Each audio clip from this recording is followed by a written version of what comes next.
ഞാനിന്നിവിടെ നാടൻ വിഭവമാണ് ഉണ്ടാക്കാൻ പോകുന്നത്.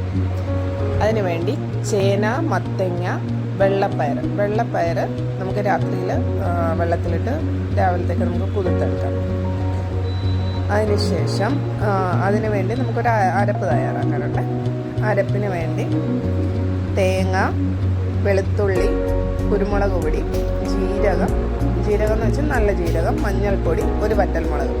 എരി കൂടുതൽ വേണമെങ്കിൽ 2-3 വറ്റൽമുളക് ആഡ് ചെയ്ത് കൊടുക്കാം. കുരുമുളക് ഇതിൻ്റെ മെയിൻ ഇൻഗ്രീഡിയൻ്റ് ആണ്. അതിനുശേഷം നമുക്ക് മത്തങ്ങയും ചേനയും പയറും കൂടെ കുറച്ച് ഉപ്പൊഴിച്ച് നന്നായിട്ട് വേവിക്കാൻ വെക്കാം. അതിനുശേഷം നമുക്ക് പിന്നെ അരപ്പ് തയ്യാറാക്കാം.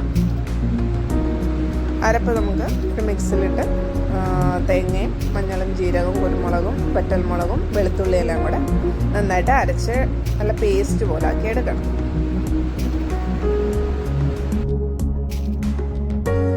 അരപ്പ് ഞാൻ അരയ്ക്കാൻ വെച്ചിട്ടുണ്ട്. അരപ്പ് നല്ലതായിട്ട് അരച്ചെടുത്തിട്ടുണ്ട്. അതിനുശേഷം നമുക്ക് കടുക് വറക്കാൻ വേണം.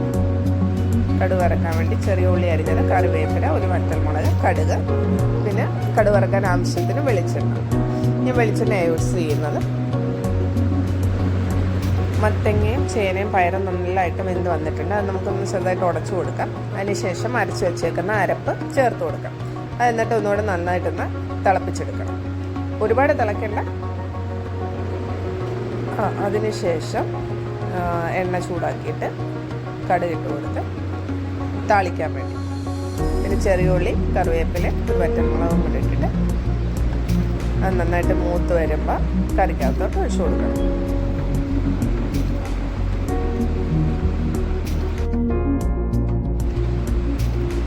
കറി തിള വന്നിട്ടുണ്ട്. തിളച്ചതിന് ശേഷം നമുക്ക് ഭാഗത്ത് വെച്ചേക്കുന്ന കടുകും എല്ലാം കൂടെ ഇട്ട് കൊടുക്കാം. അങ്ങനെ നമ്മുടെ രുചികരമായിട്ടുള്ള മത്തങ്ങ പയർ ചേനക്കറി റെഡി ആയിട്ടുണ്ട്.